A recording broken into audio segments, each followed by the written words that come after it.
Bismillahirrahmanirrahim. Assalamualaikum warahmatullahi wabarakatuh. Alhamdulillah. Alhamdulillahilladzi anzala sakinata fi qulubil mu'minin. Asyhadu an la ilaha illallah wahdahu la syarika lah wa asyhadu anna Muhammadan abduhu wa rasuluhu la nabiyya ba'dah. Allahumma salli wa sallim wa barik ala sayyidina Muhammadin wa ala alihi wa sahbihi ajma'in. Amma ba'du. Syahrul Ramadan alladzi unzila fihi al-Qur'an hudan linnas wa bayyinatin minal huda wal furqan. Wa qala Rasulullah sallallahu alaihi wasallam, Iqra'ul Qur'an fa innahu ya'ti yaumal qiyamati syafi'an li ashabihi. Apa kabar Bapak Ibu semuanya? Apa kabar semuanya? Alhamdulillah, semangat. Saya baru kali ini lihat jamaah tarawih sepenuh di sini. Saya sudah keliling Depok Timur, Pasar Rebo, Ciracas, Cijantung, Tugu, Mekarsari, Masjid Al-Ittihad yang jamaahnya sepertikan sholat Jumat. Luar biasa. Alhamdulillah, kita bersyukur kepada Allah atas nikmat yang Allah berikan kepada kita. Salah satu nikmat yang sering dilupakan oleh manusia, yaitu nikmat sehat dan nikmat luang. Nah, ini kita masih diberikan kesehatan oleh Allah. Gunakan kesehatan untuk beribadah kepada Allah. Allah masih memberikan nikmat luang kepada kita. Gunakan nikmat luang ini untuk beribadah kepada Allah. Saya doakan jamaah Masjid Al-Ittihad yang istiqomah salat tarawihnya dari malam pertama sampai malam terakhir nanti, semoga amal ibadahnya diterima oleh Allah Subhanahu wa taala. Amin. Keluarganya sehat, sejahtera. Amin. Uangnya banyak. Hutang-hutangnya lunas. Ternyata barokah hutang.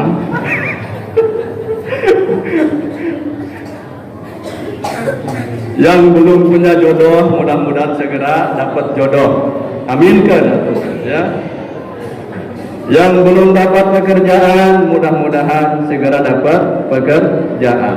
Yang sakit, semoga segera diangkat penyakitnya oleh Allah, sehat seperti sedia kala.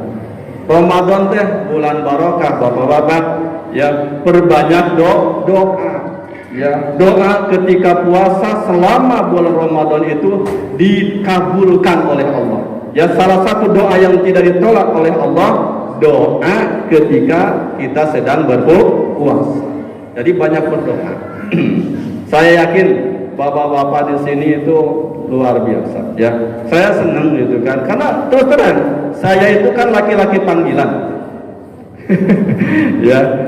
Jadi siapa saja yang manggil, undang saya datang. Saya udah keliling, tadi sudah saya sampaikan, yang lebih dari 20 masjid. Ya, selama Ramadan ini ada jadwal saya di beberapa masjid. Masjid ini yang paling penuh. Masjid Pasar Rebo, Pak, itu yang belakang Pasar Rebo itu ada perumahan komplek Departemen Sosial. Itu jamaahnya cuma 2 baris. Ya, cuma 2 baris. Bukan bohong itu, ya. Saya yakin jamaah di sini karena meyakini, orang Masjid Al-Ittihad ini meyakini dengan hadis Nabi. Saya yakin udah banyak yang menyampaikan. Begini hadisnya kan, man qoma ramadhana imanan wa ihtisaban ghufira lahu ma taqaddama min bihi. Jadi sahawae jelema, kok pakai bahasa Belanda? Siapa saja ya orang yang menegakkan ya malam Ramadan, maksudnya salat tarawih, dasarnya iman, ya, dan semata-mata ingin mengharapkan pahala ganjaran dari Allah, maka Allah menjanjikan akan diampuni dosa-dosanya yang telah lalu.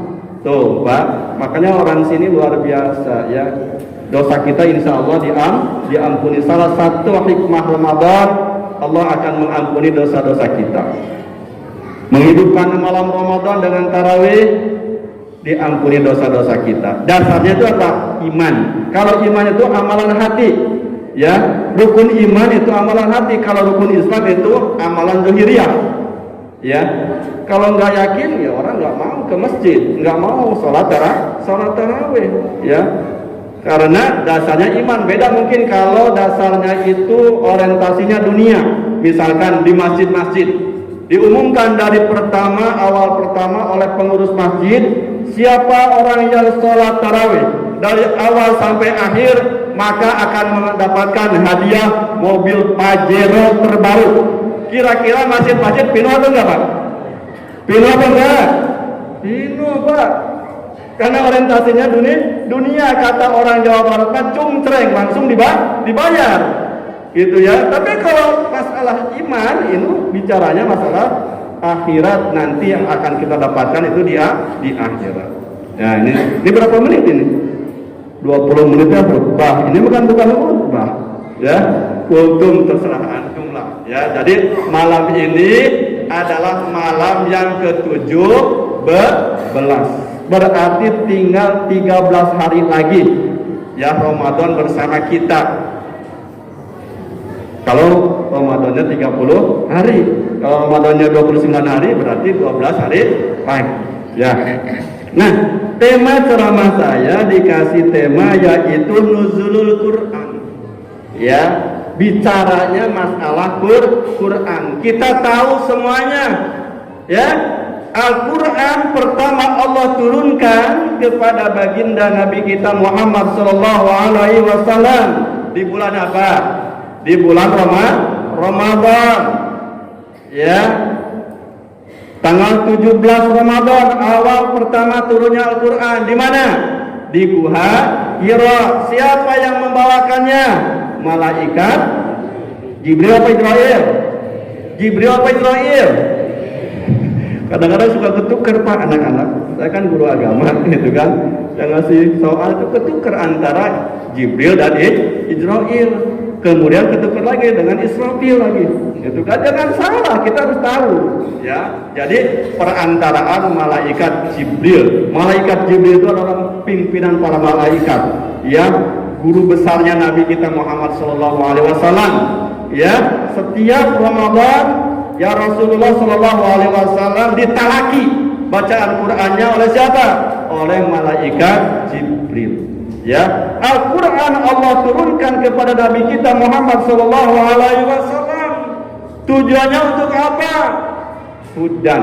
Sebagaimana Allah jelaskan di dalam surat Al-Baqarah ayat 185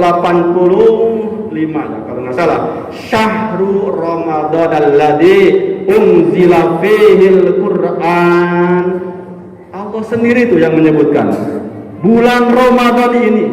Ya, Syahrul Ramadan alladzi unzila fihil Quran. Di bulan Ramadan teh Allah pertama kali menurunkan Al-Quran. Apa sih fungsi Al-Quran, Pak? Ya, hudan sebagai petunjuk untuk siapa? Linnas, untuk manusia. Ya, kalau kalimat linnas itu kalimat umum. Siapapun orangnya yang merasa dirinya manusia, itu kan, maka Al-Quran ini harus dijadikan pedoman hidupnya. Ya, karena sifatnya umum nakirah. Ya, hudan linnas. Kemudian wa bayyinatin minal huda. Perlu penjelas dari petunjuk itu, perlu penafsiran. Ya, inilah fungsi daripada Al-Quran. Supaya apa ya? Allah menurunkan Al-Quran kepada Nabi kita Muhammad Sallallahu Alaihi Wasallam sebagai petunjuk untuk manusia, supaya manusia tidak tersesat, Pak. Supaya manusia mengikuti perintah Allah, yaitu dalam Al-Quran yang dicontohkan oleh baginda Nabi kita Muhammad Sallallahu Alaihi Wasallam.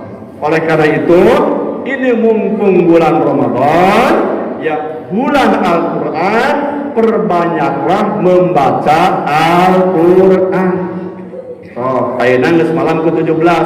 Kalau sehari aja 1 juz, berarti malam ini udah ke-17 juz. Ada gak yang udah 17 juz? Lewat. Alhamdulillah. Harusnya dikasih ini nih sama DKM, disampaikan yang udah khatam Quran mendapatkan hadiah. ya minimal formal 1 ketemu. Gitu, jadi biar ada semangat Pak. Saya lihat itu di YouTube, itu kan. Di mana ya? Mungkin Bapak juga pernah. Jadi setiap sholat tarawih itu jamaah mendapat 50.000 Pak. Coba kalau masih lihat ini juga ikutin seperti itu. Jadi setiap sholat tarawih itu jamaah setiap orang dapat 50.000. Ya nggak apa-apa ya untuk menarik. Pertama mungkin karena duitnya, tapi lama-lama dia nanti dihilangkan masalah duitnya, tapi lama-lama dia ingin karena Allah. Ya itu sebagai motivasi. Itu kan dulu juga para sahabat seperti itu iming-iming. Ya, jadi kita perbanyaklah membaca Al-Quran. Bapak Ibu jamaah yang Allah muliakan, di dalam hadis Rasulullah Sallallahu Alaihi Wasallam, ya Nabi bersabda, Iqra'ul Quran, baca Al-Quran. Maka ayat pertama yang Allah turunkan kepada baginda Nabi Muhammad Sallallahu Alaihi Wasallam surat Al-Alaq. Bunyinya apa? Iqra. Iqra itu artinya baca. Bahasa Arab itu artinya itu perintah, amar. Iqra, baca. Ya, baca aja ya. Bulan Ramadan perbanyak membaca Al-Quran. Ya, nanti baru setelah Ramadan baru pemahamannya. Ya, karena bulan Ramadan itu diperintahkan untuk membaca Al-Quran. Kenapa kita diperintahkan untuk membaca Al-Quran? Ini Nabi yang mengatakan, ya, fa innahu yati yaumal qiyamati syafi'an li ashabihi. Karena Quran itu nanti pada hari kiamat akan datang, ya, kepada orang yang ahli membaca Al-Quran itu. Sebagai apa? Syafaat. Naon syafaat teh? Pembela, ya, penolong. Di akhirat nanti yang akan menolong kita salah satunya Al-Quran, Pak. Ya, bukan jabatan kita, bukan pangkat kita, bukan. Ya, yang akan menolong kita di akhirat amal-amal soleh kita, salah satunya adalah bacaan Al-Quran. Maka Nabi memerintahkan kepada kita senantiasa baca Al-Quran. Ya kan? Orang paeh oge sok dibacakeun Quran kenalin. Ya kan? Orang yang mati aja kadang suka dibacakan Quran dulu. Itu kan bukan dibacakan Quran apalagi dibacain yang WhatsApp. Enggak. Gitu kan? Kemarin itu ya di awal Ramadan bapak mertua saya jadi Purwokerto meninggal. Itu kan saya untungnya feeling saya tepat. Ya, saya cancel jadwal ceramah 2 malam. Itu hanya malam Sabtu setelah tarawih pertama di masjid sendiri, itu kan saya langsung pulang, itu kan sampai ke Purwokerto setengah 7 karena istirahat dulu di pom bensin untuk sahur pertama. Rumah sudah disiapkan. Ya, pagi-pagi masih sadar, bapak masih ketemu anak cucunya masih sadar. Itu kan habis zuhur, habis asar sudah mulai reaksi sakaratil maut. Habis asar saya kumpulkan semua anak-anak, ya saya bacakan Yasin, ya, dan saya doakan, ya, dan alhamdulillah ya, ketika saya bacakan Yasin dan doakan, bapak mertua saya diam, ya, diam aja, kayak memperhatikan, itu kan subhanallah, ya, setengah 1 malam, ya, bapak menembuskan napas terakhir, subhanallah, ya, di awal Ramadan. Semoga bapak mertua saya diampuni dosanya sama Allah Subhanahu wa Ta'ala. Ya, Masya Allah. Alhamdulillah saya ngurusin dari mulai memandikan, menghafalkan, menyolatkan sampai menguburkan. Ya, saya bilang ke sana saya sebagai anaknya yang berhak, yang lain silahkan membantu saya. Alhamdulillah saya dengan kakak saya, kakak ipar maksudnya mengurusin. Subhanallah. Ya, jadi ini pentingnya ya bapak-bapak Al-Quran. Memang walaupun memang hadisnya itu tidak sahih, ada yang mengatakan tidak sahih kalau orang yang sakaratul maut dibacakan Yasin. Tapi yang lebih utama itu ditalqin, membaca kalimat la ilaha illallah. Begitu ya. Jadi, yuk kita perbanyak membaca Al-Quran. Ya. Kenapa dalam hadis yang lain dikatakan man qara'a harfan min kitabillahi falahu bihi hasanatun wal hasanatu bi asri amsalha la aqulu alif lam mim harfun walakin alifun harfun wa lam harfun wa mimun harfun. Siapa saja yang membaca 1 huruf dari Al-Quran ini, maka baginya akan diberikan 10 kebaikan. Coba. Satu huruf 10 kebaikan. Aku tidak mengatakan alif lam mim itu satu huruf, tapi alif satu huruf, lam satu huruf, mim satu huruf. Berarti alif lam mim 3 huruf dikalikan 10 kebaikan, 30 kebaikan. Di bulan Ramadan Pak dilipat gandakan. Satu huruf 700 kali kebaikan. Sok atuh kelakum teu kabita kaku pahala. Ya, malas baca Quran, baca naon deui atuh. Ya, payah kewenangan Pak, enggak bawa apa-apa. Bapak mertua saya meninggal enggak bawa apa-apa, istrinya ditinggalkan, anak cucunya ditinggalkan, sawah kebunnya ditinggalkan, rumahnya ditinggalkan. Sama kita juga akan meninggalkan. Ya, Imam Syafi'i. Ya, ini 5 menit ya. Imam Syafi'i Pak, ya, sebelum ada teknologi seperti sekarang ini, beliau telah menghitung huruf Al-Quran. Ya, jumlah huruf Al-Quran itu ada 1.027.000 huruf. Percaya atau tidak? Percaya atau tidak? So, kamu percaya hitung sorangan. Ya, hitung sendiri. Coba, kalau 1.027.000 huruf, satu hurufnya dinilai oleh Allah 10 kebaikan, 10.000 taruhlah. Berarti setiap kita menghatamkan Al-Quran, kita mendapatkan ganjaran pahala lebih dari 10 juta. Oh, 10 juta kebaikan. Itu kalau kita menghatamkan Al-Quran. Maka yuk semangatlah kita membaca Al-Quran. Ya, semangat membaca Al-Quran. Di dalam hadis yang lain dikatakan, satu hadis lagi saya sampaikan. Inna hadal Qur'ana makdubatullahi faqbalu makdubatahu mastata'tum. Inna hadal Qur'ana hablullahil matin wa nurul mubin wa shifaun nafi ismatun liman tamassaka bihi wa najatun liman ittaba'ahu la yazigu tabu wala ya'waju qawamu wala tanqadi ajaibu wala ya'laku min kasrati tardadi udduhu fa innallaha ya'jurukum ala tilawati kulla harfin asyra hasanatin amma inilah aqulu alif lam mim harfun walakin alifun harfun wa lamun harfun wa mimun harfun. Wallahu hakim. Artinya Al-Quran itu adalah jamuan dari Allah. Pak, Quran itu adalah jamuan dari Allah. Maka kata Nabi, karena itu terimalah jamuannya itu. Ya, semampu kamu. Allah menjamu kepada kita. Ya, dengan Al-Quran ini, maka faqbalu makdubatahu mastata'tum. Terima jamuan itu semampu kita. Coba dijamu sama Allah masa enggak mau? Itu ya. Kemudian sesungguhnya Al-Quran ini adalah tali Allah yang kuat dan cahayanya yang cemerlang. Ya, dan sebagai obat yang berguna, dia adalah pegangan bagi orang-orang yang berpegang padanya dan keselamatan bagi orang-orang yang mengikutinya. Ya, kalau ingin selamat, ikuti Al-Quran. Dia tidak pernah menyimpan sehingga perlu dilempangkan. Tidak pernah bengkok sehingga perlu diluruskan. Al-Quran nggak pernah bengkok, Pak. Ya, nggak pernah salah Al-Quran ini. Tidak pernah habis keajaibannya dan tidak pernah lapuk karena banyaknya orang yang menolaknya. Nggak pernah lapuk, Pak. Ada nggak orang yang bosan membaca Al-Quran? Enggak kan? Ya, dari mulai anak-anak sampai nenek-nenek, kakek-kakek, nggak ada yang bosan membaca Al-Quran. Itulah salah satu kehebatan Al-Quran. Itulah salah satu keajaiban Al-Quran. Kalau Al-Quran ini kalam, beda dengan nyanyian. Coba nyanyian, paling sebulan 2 bulan itu tren.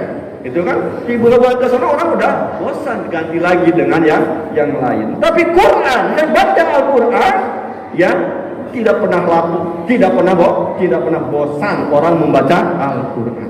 Ya, kemudian dalam hadis ini dilanjutkan sama dengan hadis yang tadi, ya, bacalah ia karena Allah akan memberimu pahala pada tiap-tiap huruf yang kamu baca sebanyak 10 hasanah atau 10 kebaikan. Saya tidak mengatakan alif lam mim satu huruf, tetapi alif adalah satu huruf, lam satu huruf, dan mim satu huruf. Hadis riwayat Hakim. Bapak Ibu yang Allah muliakan, ya di malam yang ke-17 malam nuzulul Quran, saya mengingatkan untuk pribadi saya dan jamaah sekalian, yuk kita banyak berinteraksi dengan Al-Quran. Artinya berbanyak membaca Al-Quran. Selama Ramadan saya amanatkan, jangan tinggalkan sholat berjamaah. Kalau bisa, bisa. Wabil khusus laki-laki sholat berjamaah. Kemudian jangan tinggalkan sholat rawatib. Sholat rawatib itu sholat sunnah yang mengikuti sholat fardu yang 12. Siapa yang mendawamkan sholat sunnah rawatib 12 rakaat sehari semalam, dibangunkan rumah di surga. So, sahabat yang imam di surga. Ya, bukan rumah di sini juga senang, apalagi rumah di surga. Yang ketiga, jangan tinggalkan sholat taraweh. Ya, nggak boleh tinggalkan sholat tarawih, bisa. Yang keempat, jangan tinggalkan baca Quran. Dan yang kelima, jangan tinggalkan sedekah, walaupun memberi seteguk minum kepada orang yang berbuka, karena pahalanya sama sepertikan orang yang berpuasa tanpa mengurangi pahala orang yang berpuasa tersebut. Demikian, terima kasih. Yang benar dari Allah, yang salah dari kehidupan saya sendiri. Assalamualaikum warahmatullahi wabarakatuh.